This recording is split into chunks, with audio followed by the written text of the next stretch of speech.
In this week's Torah portion, we read that Isaac was old and that his eyes were too dim to see. There's a beautiful teaching from the Midrash that Professor Yair Kakowitz brings out. That the ancient sages, they describe Isaac, he's bound on the altar in the Akedat Yitzchak story, the binding of Isaac story. He's about to be sacrificed to God by his father.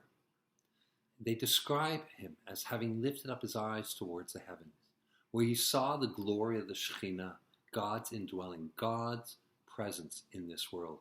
And at that point, Isaac's eyes then began to well up, and they filled with the tears of the holy angels who were above him, crying out for him, crying out for all of humanity. From then on, Isaac's eyes grew dimmer and dimmer, holding on to the tears of the angels. And on his deathbed, with his final breath, he blesses his son, Yaakov, V'tencha Elohim mital hashamayim. May God grant you of the dew, the tears of heaven.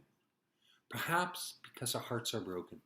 Perhaps because life's inevitability hits us hard, that we're meant to cry.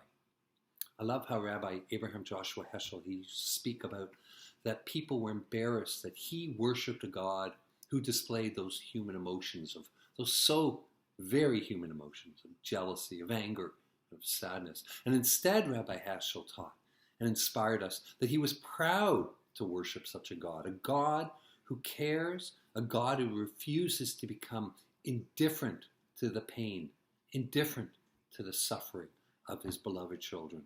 A God, after all, who's not ashamed to cry.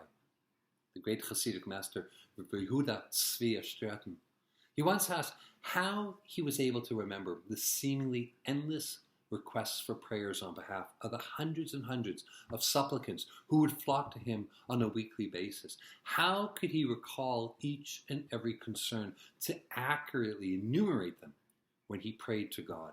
And the Rebbe answered that it's very simple, that for each person, each request, he opens up his heart and ki'ilu carves a special scar to reflect that person's pain, their individual unique situation.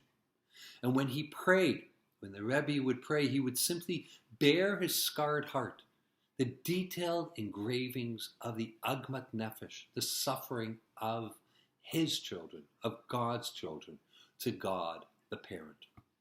May we all be blessed to see the miraculous bounty that life has eternally embraced us with.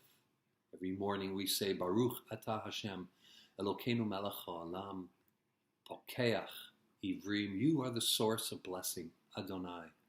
Your great power opens eyes that cannot see. And let's add to cry.